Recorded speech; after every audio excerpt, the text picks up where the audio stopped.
तो मूवी का स्टार्ट होता है एक फाउंडेशन को दिखाते हुए जिसने अपनी स्पेसशिप स्पेस में भेजी थी 4 पैरासाइट्स को लेने के लिए। लेकिन उन्हें न्यूज मिलती है कि स्पेस से वापस आते हुए वो स्पेसशिप क्रैश हो गई है और पता नहीं कि उसमें मौजूद पैरासाइट्स बचे हैं या नहीं। वो फौरन से उस जगह पर पुलिस भेजते हैं जो उस जगह की इन्वेस्टिगेशन करने लगते हैं। और जब पुलिस वहां पर पहुंचती है तो हम देखते हैं कि उन 4 पैरासाइट्स में से एक पैरासाइट वहां से भागकर किसी की बॉडी में चला जाता है और उसकी बॉडी को अपना होस्ट बना लेता है और उसे यूज करता है। वो लोग एक जख्मी आदमी को एम्बुलेंस में हॉस्पिटल लेकर जा रहे होते हैं, लेकिन उसी में एक औरत भी होती है जो कि काफी अजीब रिएक्ट कर रही होती है क्योंकि वो पैरासाइट किसी और में नहीं बल्कि इसी औरत में आया था। वो औरत एम्बुलेंस तोड़ते हुए उस मुल्क की तरफ निकलने लगती है जहाँ पर वो फाउंडेशन थी जिसने अपना स्पेसशिप स्पेस में भेजा था। फिर यहाँ पर ये सीन यहीं कट हो जाता है और हम एक लड़के को देखते हैं। उसका नाम एडी होता है और वो काफी अच्छा न्यूज रिपोर्टर होता है। उसकी कंपनी उससे काफी खुश थी और उसकी एक फियांसी भी थी जो कि उसे फाउंडेशन में काम किया करती थी जिसने अपना स्पेसशिप भेजा था। हम देखते हैं कि सुबह होती है और एडी अपने ऑफिस जाता है। उसका बॉस उससे कहता है कि तुम काफी अच्छा काम करते हो और आज जो टास्क मैं तुम्हें देने जा रहा हूँ तुमने उसको भी अच्छे से करना है। दरअसल आज तुमने इंटरव्यू लेना है उसी फाउंडेशन के सीईओ से यानी उसके ऑनर से। तुमने उसे पूछना है कि उसने अपना स्पेसशिप स्पेस में क्यों भेजा और ये सारे पैरासाइट्स का क्या चक्कर है। याद रहे तुम उसे इसके अलावा कोई एक्स्ट्रा बात मत करना क्योंकि वो काफी रिच है और काफी बुरा आदमी भी है। अगर तुमने उसकी पसंद की कोई बात ना की तो वो तुम्हें मरवा भी सकता है। तो एडी अपने बॉस से कहता है कि ठीक है, आप परेशान ना हो, मैं उनसे अच्छे से इंटरव्यू लूंगा और उनसे सिर्फ उनकी इन्वेंशन और डिस्कवरी के बारे में पूछूंगा बस। फिर रात को हम देखते हैं कि एडी अपने घर आ जाता है। उसके सामने उसके फियांसी का लैपटॉप पड़ा होता है जिस पर उसे किसी की मेल आती है और वो उसी फाउंडेशन की तरफ से थी। वो उस फाउंडेशन के किसी मेंबर ने उसे भेजी थी कि ये फाउंडेशन ठीक नहीं है, ये लोगों की जान ले रही है और ये तुम्हें भी यूज करेगी, तुम इसको छोड़ दो। उसमें उनके एक्सपेरिमेंट्स की सारी डिटेल होती है कि वो पैरासाइट्स कौन है, कहाँ से आए और उनपे क्या क्या एक्सपेरिमेंट्स किए जाने वाले हैं। मासूम लोगों को भी इसके लिए यूज किया जाएगा। एडी को जब ये पता चलता है तो वो सोचता है कि मेरे पास अच्छा मौका है। सुबह मेरा उस आदमी के साथ इंटरव्यू है तो मैं उससे सारी बातें पूछूंगा इवन तो मेरे बॉस ने मुझे मना किया है, लेकिन ये खबर काफी रॉकिंग बन सकती है। फिर हम देखते हैं कि वही सीईओ काफी बुरा आदमी होता है, सब लोग उससे काफी डरते थे और यही इस मूवी का विलेन भी है। अब एडी का उससे इंटरव्यू का टाइम हो चुका था तो वो उसके पास आ जाता है और उन लोगों का इंटरव्यू अब स्टार्ट होता है। शुरू में तो एडी उससे ऐसे सवाल करता है कि बताएं आपने स्पेस में क्या क्या डिस्कवरीज की हैं। फाउंडेशन का वो ओनर काफी खुश होकर इन बातों का जवाब दे रहा होता है, लेकिन तभी एडी अपने सवाल चेंज करने लगता है और उससे कहता है कि मैंने सुना है कि आप अपने एक्सपेरिमेंट्स के लिए इंसानों को चुनने वाले हैं, उनकी जान के साथ खेलकर आप अपने एक्सपेरिमेंट्स को सक्सेसफुल बनाने वाले हैं क्या। और जैसे ही वो ओनर ये बात सुनता है तो उसको एडी की बातें काफी बुरी लगने लगती हैं और वो उससे कहता है कि फौरन से अपने इंटरव्यू को बंद करो और चले जाओ यहाँ से। एडी को वहाँ से निकाल दिया जाता है और फिर एडी सीधा अपने ऑफिस आता है अपने बॉस के पास। उसका बॉस उससे काफी गुस्सा होता है कि मेरे मना करने के बावजूद तुमने उससे टक्कर ली है, अब जो इसका नतीजा होगा, जो इसकी वजह से होने वाला है, उसके लिए तुम खुद तैयार रहना। उसका बॉस उसे गुस्से में जॉब से निकाल देता है और दूसरी तरफ एडी की फियांसी को भी जॉब से निकाल दिया गया था, लेकिन उसकी फियांसी एडी से काफी ज्यादा गुस्से होती है और कहती है कि मैं तुमसे ब्रेकअप कर रही हूँ, तुम्हें सरा कर नहीं है, तुम्हारी वजह से हम दोनों की जॉब चली गई। उससे सारे लिंक्स खत्म करके उससे दूर हो जाती है। फिर यहाँ पे सीन चेंज होता है और हम देखते हैं कि रात है, बारिश हो रही है और वही औरत हमें दिखाई जाती है जिसकी बॉडी में वो पैरासाइट चला गया था। वो वहाँ पर पड़ी हुई चीजें खाने लगती है, लेकिन तभी उसके पास कुछ बुरे लोग आ जाते हैं। वो लोग उनकी डिफरेंट फॉर्म्स बनाकर एक्सपेरिमेंट कर रहे थे कि ये पैरासाइट किस फॉर्म में ज्यादा ताकतवर रहता है। वो एक शीशे के बॉक्स में खरगोश को रखते हैं और उस येलो पैरासाइट को छोड़ देते हैं ये देखने के लिए कि येलो पैरासाइट इस खरगोश के साथ क्या करता है। उस फाउंडेशन का ऑनर भी वहाँ पर होता है और वहाँ पर उसकी एक वर्कर भी होती है जो कि एक्सपेरिमेंट होते हुए देख रही थी। शुरू में तो लोगों को लगता है कि जैसे रैबिट और पैरासाइट में काफी अच्छी बॉन्डिंग बन गई है और ये दोनों मिक्स होकर ज्यादा पावरफुल हो गए हैं, लेकिन कुछ ही देर में उस रैबिट की मौत हो जाती है, वो मर जाता है और उनका ये एक्सपेरिमेंट नाकाम रहा था। एडी को न्यूज से पता चलता है कि उस फाउंडेशन का ओनर और प्लान्स कर रहा है अपनी एक और स्पेसशिप स्पेस में भेजने के लिए और वो जानता था कि अगर उसने ऐसा किया तो और भी कई जाने जाएंगी जैसे पहले गई हैं। रास्ते में उसे एक औरत मिलती है जो उससे कहती है कि आप मुझे अखबार खरीद लें। एडी उससे अखबार खरीदता है और साथ ही एक स्टोर में आ जाता है। वहाँ पर एक चोर आता है और उस स्टोर को लूटने लगता है, लेकिन एडी चुप करके अपनी चीजें लेता है और वहाँ पे करके वापस आ जाता है। दूसरी तरफ हम उसी फाउंडेशन कंपनी की लैब को देखते हैं जहाँ पे वो ऑनर होता है उसी क्लासेस वाली वर्कर के साथ और अब वो जानवर की बजाय किसी इंसान पर उस पैरासाइट के साथ एक्सपेरिमेंट कर रहे होते हैं। लेकिन वो पैरासाइट इंसान की बॉडी के साथ भी नहीं मिल पाता और उसकी जान ले लेता है। उस ग्लासेस वाली लड़की को ये सब देख कर काफी बुरा लग रहा होता है। वो फौरन से वहाँ से एडी के पास जाती है और उसे बताती है कि हमारी फाउंडेशन में ये सब हो रहा है। वो उससे मदद मांगती है, लेकिन एडी कहता है कि मैंने अब ये प्रोफेशन छोड़ दिया है और मैं अब किसी के साथ टक्कर लेने वाला नहीं। तो वो वर्कर कहती है कि समझने की कोशिश करो, वो ऑनर बहुत बुरा आदमी है, वो सबकी जान ले लेगा। वो दरअसल इस दुनिया पे जिंदा रहना चाहता ही नहीं है, क्योंकि वो जानता है कि दुनिया जल्द ही खत्म होने वाली है। वो स्पेस पर एक्सपेरिमेंट्स कर रहा है ताकि वो वहाँ रह सके। तभी दोस्त ने वहाँ से 4 पैरासाइट यहाँ पर लाए। वो पैरासाइट कोई और नहीं बल्कि स्पेस के क्रिएचर्स थे जो कि काफी पावरफुल थे। लेकिन जब उन 4 पैरासाइट्स को यहाँ पर लेकर आया गया तो उनमें से एक पैरासाइट तो फौरन ही वहाँ से भाग गया था और अब जो बाकी 3 बचे हैं वो ऑनर उन पर एक्सपेरिमेंट्स कर रहा है और मासूम लोगों की जान ले रहा है। वो एडी से कहती है कि प्लीज कुछ करो, तुम तो जानते हो कि कैसे अप्रोच करना है न्यूज रिपोर्टर्स को, तुम इस न्यूज को पब्लिश कर दो ताकि वो ऑनर पकड़ा जाए। मुझे नहीं बर्दाश्त होता कि लोग मर रहे हैं। तो एडी कहता है कि ठीक है, मैं सारी बात समझ गया हूँ, तुम परेशान ना हो, मैं जल्दी कुछ करता हूँ। एडी चुपके से उस लैब के अंदर जाता है जहाँ पर वो देखता है कि वाकई इंसानों पर एक्सपेरिमेंट्स हो रहे हैं। वो प्रूफ के तौर पर, एविडेंस के तौर पर उन सब लोगों की पिक्चर्स लेने लगता है। तो उसे पता चलता है कि जिस औरत से वो अखबार लिया करता था वो भी वहाँ पर है। एडी को बहुत बुरा लगता है और उस लड़की की जान बचाने के लिए उस कांच को तोड़ने लगता है, यानी उस ग्लास डोर को तोड़ने लगता है।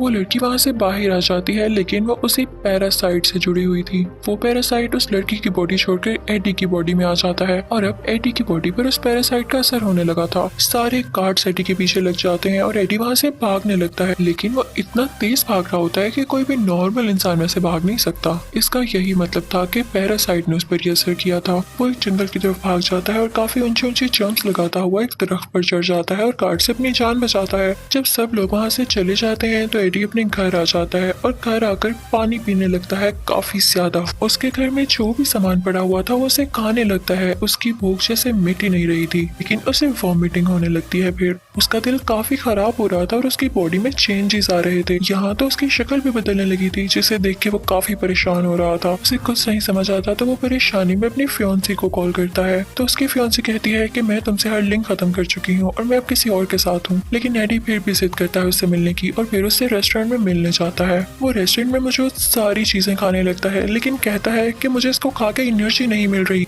ये मरा हुआ मीट है, मुझे जिंदा चीज तो खाने के लिए। साथ ही उसे एक एक्वेरियम नजर आता है जिसमें बैठ के वो वहाँ पर पड़े हुए क्रैब्स खाने लगता है। इनफैक्ट एडी की बॉडी में अब वेनम आ चुका था, यानी उन 4 पैरासाइट्स में से सबसे ज्यादा स्ट्रॉन्ग पैरासाइट। तभी दोस्त ने इंसान की बॉडी को अपना होस्ट बना लिया था, लेकिन एडी के फियांसी को और उसके दोस्त को ये बात समझ ही नहीं आ पाती। तो वो उसका स्कैन करने उसको हॉस्पिटल ले जाते हैं और उसके बाद एडी को उसके घर भेज दिया जाता है कि जैसे ही रिपोर्ट आएगी हम आपको बता देंगे। और अब हम फाउंडेशन का सीन देखते हैं जहाँ के ओनर को किसी तरह से ये पता चल जाता है कि उसकी वो वर्कर जो क्लासेस वाली थी उसने ही एडी को यहाँ पर बुलाया और उसे यहाँ तक की अप्रोच दी। वो ओनर उस लड़की पर काफी गुस्सा होता है और उस पर भी एक पैरासाइट छोड़ देता है। तभी हम एडी को उसके घर में देखते हैं। उसे अब काफी गुस्सा आने लगा था। उसका नेबर काफी ऊंची म्यूजिक सुन रहा होता है तो वो उसे मना करता है, लेकिन वो पास नहीं आता। तो एडी की बॉडी में मौजूद जो पैरासाइट यानी वेनम होता है वो गुस्से में आ जाता है और उसे मना करता है। और इसी दौरान वहाँ पर कुछ गार्ड्स आ जाते हैं जो कि उसे फाउंडेशन ओनर ने भेजे होते हैं। लेकिन यहाँ पर हम देखते हैं कि वेनम उसकी बॉडी में साफ जाहिर होने लगता है और उन गार्ड से लड़ने लगता है, एडी को प्रोटेक्ट करने लगता है। अब एडी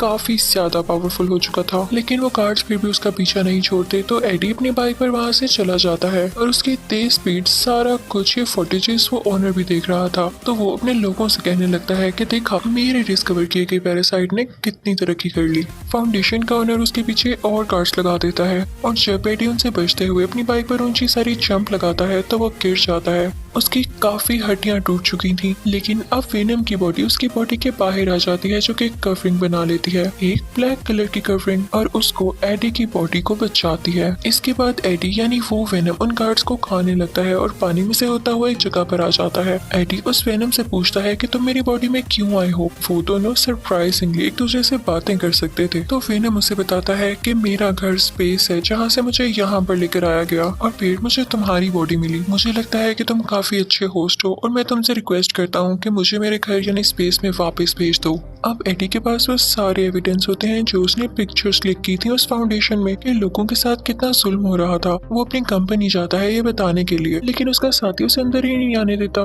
तो वेनम उस एडी से कहता है कि मैं हूँ ना, मैं तुम्हें ऊपर पहुंचा देता हूँ। और फिर वो लोग ऊपर जाते हैं और खिड़की तोड़ते हुए अपने बॉस के ऑफिस में आ जाता है। वो साथ एक नोट रखता है और वो एविडेंस रखता है। लेकिन तभी वहाँ पर उसी ऑनर के गार्ड्स आ जाते हैं जो उस पर अटैक करने लगते हैं, उसे शूट करने लगते हैं। लेकिन वेनम एडी की बॉडी से बाहर आकर उसे दोबारा से प्रोटेक्ट करता है। वो वेनम उन सब गार्ड्स को हरा के उनमें से एक को खाने ही वाला होता है कि तभी उसकी फियोंसी लड़की वहाँ पर आ जाती है जो कि उससे ब्रेकअप करके गई थी। एडी इंसानी शक्ल में वापस आ जाता है और उससे कहता है कि तुम क्या कर रही हो यहाँ पर। तो वो लड़की उससे कहती है कि तुम जानते हो ना कि तुम्हारा इलाज चल रहा है, तो तुम यहाँ क्या कर रहे हो, तुम फौरन से मेरे साथ आओ इससे पहले कि कोई मसला हो जाए। अब वो दोनों हॉस्पिटल आते हैं और उसकी पुरानी फियोंसी का दोस्त उसका दोबारा से स्कैन करता है और फाइनली वो यहाँ पर सक्सेसफुल हो जाते हैं एडी की बॉडी से उस वेनम को निकालने में। एडी काफी ज्यादा लाइट फील कर रहा होता है और खुश होता है और उस वेनम से कहता है कि मैं भी नहीं चाहता था कि तुम मेरी बॉडी में आओ। लेकिन साथ ही उस फाउंडेशन के ओनर के लोग उसे दोबारा किडनैप करके ले जाते हैं और अब उसे उस ओनर के सामने लेके आया जाता है। हमें पता चलता है कि इस फाउंडेशन के ऑनर में भी वो पैरासाइट आ चुका था जो कि किसी बच्ची ने उसकी बॉडी में ट्रांसफर किया।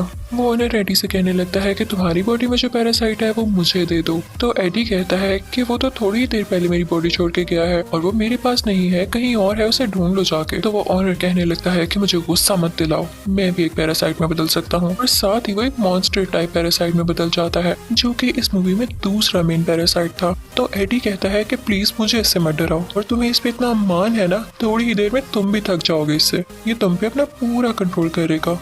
तो ऑनर कहता है कि मुझे इससे कोई फर्क नहीं पड़ता। जब एडी उसके किसी बात का जवाब नहीं देता तो वो अपने गार्ड से कहता है कि इसको यहाँ से धक्के दे के बाहर निकाल दो और इसे मार डालो। लेकिन तभी हम देखते हैं कि वहाँ पर एडी के फियोंसी की बॉडी में वेनम दोबारा से यहाँ आ जाता है। वेनम उन गार्ड से एडी की जान बचा लेता है और फिर दोबारा से एडी की बॉडी में आ जाता है। यहाँ एडी और उसकी फियोंसी में भी दोस्ती हो जाती है। तो वो वेनम एडी से कहता है कि देखो वो ओनर सब एक्सपेरिमेंट्स कर चुका है और अब वो स्पेस में आना चाहता है क्योंकि उसका ये प्लान है कि वो स्पेस से और ज्यादा पैरासाइट्स लाए। लेकिन एक बात याद रखना, अगर वो सारे पैरासाइट्स यहाँ पर आ गए तो वो दुनिया को तबाह कर जाएंगे और लोगों को खा जाएंगे।